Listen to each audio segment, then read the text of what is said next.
We are going to make a washaway scarf, and it's the scarf that I am making.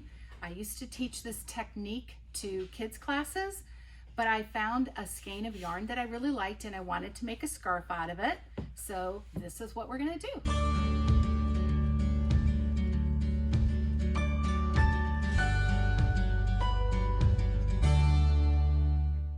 All right, these are some of the options that we have to use for what we're going to do. We've got yarn on the skein. We have this is a gold braid. We could use that. Here is some zigzag ribbon. We have regular ribbon. We've got kind of this other type of see-through glittery ribbon. We could use anything that's in ribbon. You could also use all of your thread scraps from your little bin that you keep by your sewing machine. I could have brought in that whole thing and spread it out. There's two different types of stabilizers that we could use. Here is what we're sort of used to, which is the plastic type of stabilizer. But for what we're gonna do, I actually like the fabric kind because fiber sticks to fiber. It has a tendency to slip around, which isn't a bad thing because we're gonna have two layers. But I like the fabric type of washaway stabilizer because fiber sticks to fiber.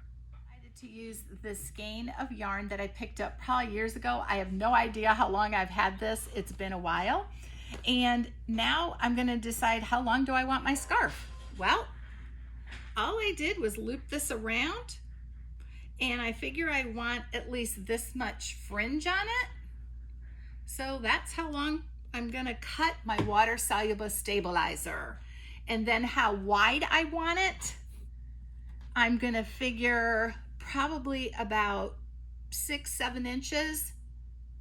And I can just fold over this and for the length. So I'll spread this out. I'm going to extend this end because I don't need to sew over those, and you'll understand what I'm talking about in a minute. So I'm just gonna cut this length. And again, I don't need the full length of this stabilizer because I want my fringe part. So I'm gonna cut it to about here. So I am at about 57 inches. Okay. All right, so now what we're gonna do is we are gonna take the length of our cut yarn and just lay it down anywhere. I'm gonna take this off. And I really don't need to cut this whole thing.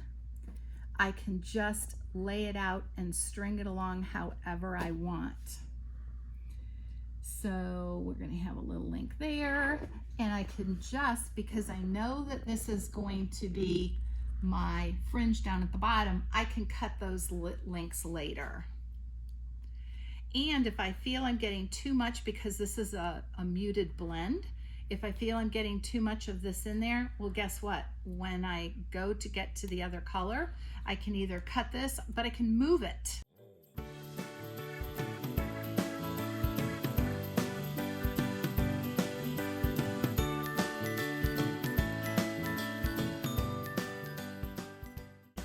And this can be put on here however you want.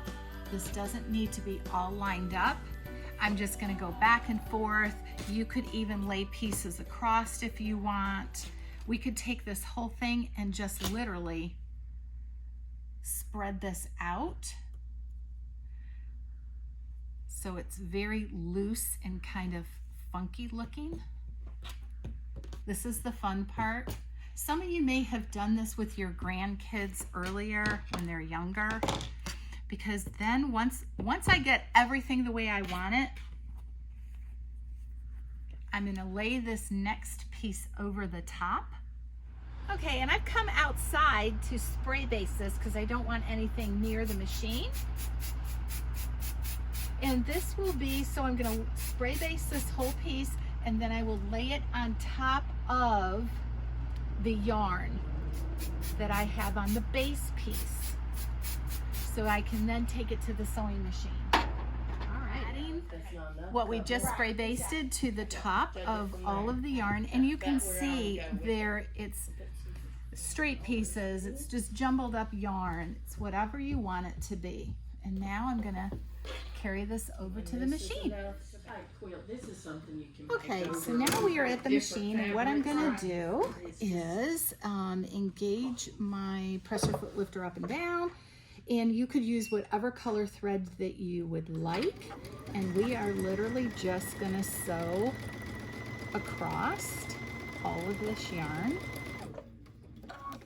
Pick that up, and I'm gonna sew along this particular edge several times because this is going to be the bottom part. So I want to make sure that this part does not come apart of this particular scarf. So I could even back stitch if I wanted to the whole way, but I prefer just to turn all of this back and forth. And I'm going to stitch this particular edge probably 5 or 6 times. Okay, I'm going to also stitch the other end back and forth 5 or 6 times. And then I'm going to switch to a free motion foot to make it easier to move across the surface. And now I'm just going to free motion.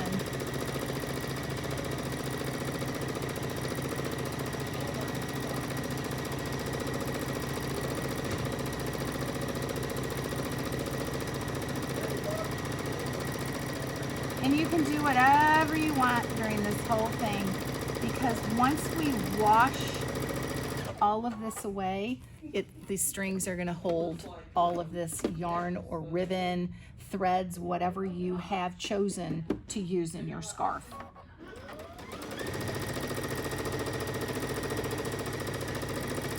We could do straight lines if we wanted to. We could do square lines. It really doesn't matter. We just want to catch all of the yarn.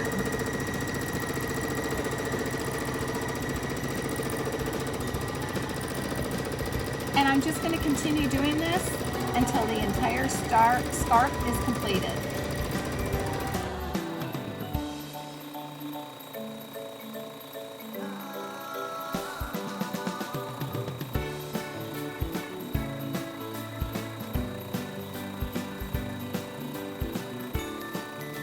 I have completed doing my free motion quilting on the water-soluble top that we had on both sides of the yarn.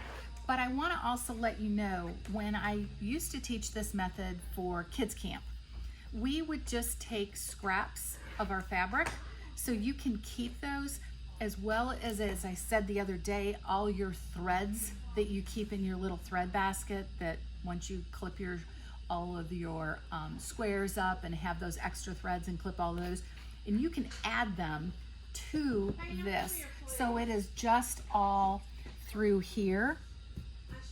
And then you'd have another layer on top of that. And again, you would either sew straight lines across or do what I did, because I think it's quite frankly quicker, the free motion. And guess what? You get to practice all your loops, your stitch lengths, go fast, go slow, do whatever you want. But that's a great way to kind of tone up your skills. So now that we have this whole part, now it's the messy part. We're going to go to the bathroom and we are going to wash away all of the stabilizer. We're going to take this and we are just literally going to put this underneath the water and just kind of work it in with your fingers to get all of this water-soluble stabilizer out. This is the messy part, but also the fun part.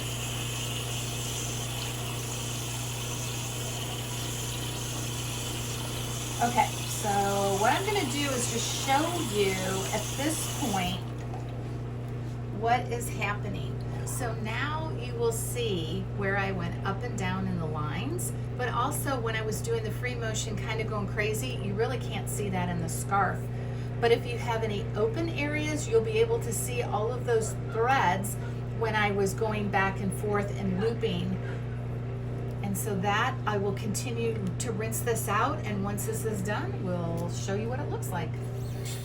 Now what we're gonna do, I have completely washed out the washaway stabilizer, and now I'm just gonna go in and trim the ends to have the length that I want them. And also the other fun thing is, if there is something within your scarf that you're like, nah, I don't know about that, or there's a hole where I don't really want one. Let's see if there's something in here. I really kind of like the way everything turned out. But for instance, if you don't, maybe on this side, we could go back, add washaway stabilizer onto the bottom, add more yarn onto the top just in pieces. Again, add another piece of water soluble on the top, and then again, do your free motion quilting, wash that out, and again, you have your scarf. So I'm just gonna let this dry, and then we have our scarf. And now we're done. Once it's dry, it's all set. But I do want you to know that I did put this under hot water again after we had clipped our last little segment. And then I took this home and put it in the dryer. So you can see how my yarn has really softened up. I just did it on low for 15 minutes and boom, it was dry. Thanks for joining us for today on making the washaway scarf. I appreciate it. Bye.